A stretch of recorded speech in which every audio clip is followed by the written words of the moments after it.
Hello ladies and gentlemen, this is Mr. Santori, a math teacher. Welcome to the second screencast lesson of the new school year.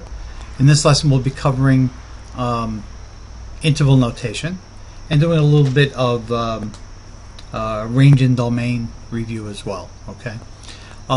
Again, so you need to make sure you have the notes that were given out in the sheet that was given out in class for you to take notes on. If not, stop the video, go get it. Or if you don't have it, print it from my website, and then come back and restart the video. Excuse me. So, interval notation is the method of writing down the numbers, a set of numbers. When using interval notation, we have some symbols we use. A parentheses indicates that the value just before, just after the parentheses is not included in the set. And most often we see that when we're looking at an inequality of less than or greater than.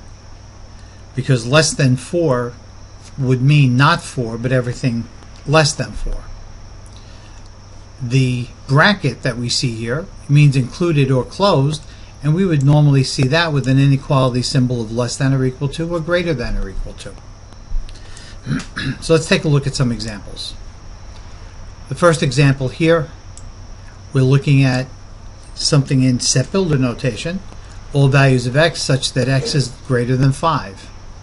So we would write that in interval notation, parenthesis 5, comma infinity, and there's always a parenthesis by the infinity because there's no end to it. There's no stopping it. So if we look at the second example, all values of x such that x is less than or equal to 2, since everything we're writing is in order low to high, so we would begin this interval notation with negative infinity, because that's all the values of that are less than 2, and since 2 is included in this set, there's a bracket by the 2.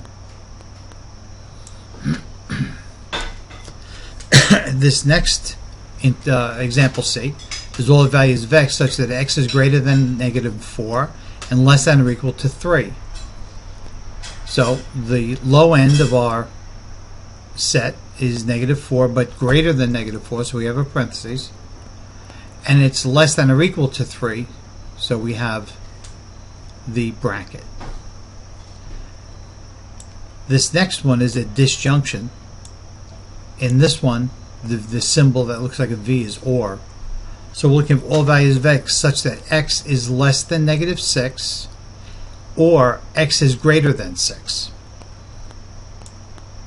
So when we look at that in interval notation, we have negative infinity to less than negative 6, or 6 and everything to the right of 6 on the number line, x is greater than 6.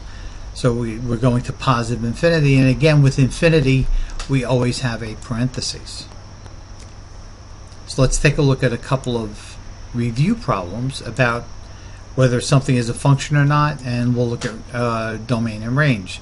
So on this one we have a graph, and to find out if it's a function or not, does the graph pass the vertical line test? The answer is yes, it does. Now part B is asking, is it a one-to-one? Well, if it's a one-to-one, it has to pass the horizontal line test, which it does not. So it is a function, but not a one-to-one function. And the domain is all real numbers. And the range is all real numbers as well. So let's go to the back of the page. If we look at this graph here, we first look and assess, does it pass the vertical line test? And yes, it does. So we know it's a function. Is it a one-to-one function? It is, because it passes the horizontal line test as well. The domain, since the function starts at 0, the domain is everything from 0, including 0, to positive infinity. And since the graph begins at a height of 3, y is 3, the range is everything from positive 3, including positive 3, to infinity. So let's take a look at these practice questions. On the first practice question, This is a graph of an absolute value function indicated by the V shape of the graph. It also says y is equal to absolute value of x, so I didn't need to be so obvious with that, I guess. So anyway, is it a function? Yes, it is a function. It passes the vertical line test, however, it fails the horizontal line test. The domain, the x values, is all real numbers. Since the graph starts at 0, the range is from 0 to positive infinity. So take a look at number 2. Number 2 fails the vertical line test. It is not a function. So the question is it a one-to-one is not applicable because it's not even a function. The domain, the x values, start at 1 and go to positive infinity, including 1. And the range is all real numbers. So now we have this crazy graph down here. And let's take a look at this. Does this pass the vertical line test? Looks like it does to me. Hopefully you think it does as well. Does it pass the horizontal line test? No, it fails it miserably. So it is not a one-to-one, but it is a function. The domain begins at 0 and the graph ends at 7, and it includes the values of x is 0 and x equals 7. And the graph starts out, it has a low value of -2, and it attains a height of 3 at its highest point. So the range of values in this graph are from -2 to +3, and including -2 and +3. So tomorrow in class we'll be looking at problems about interval notation like these.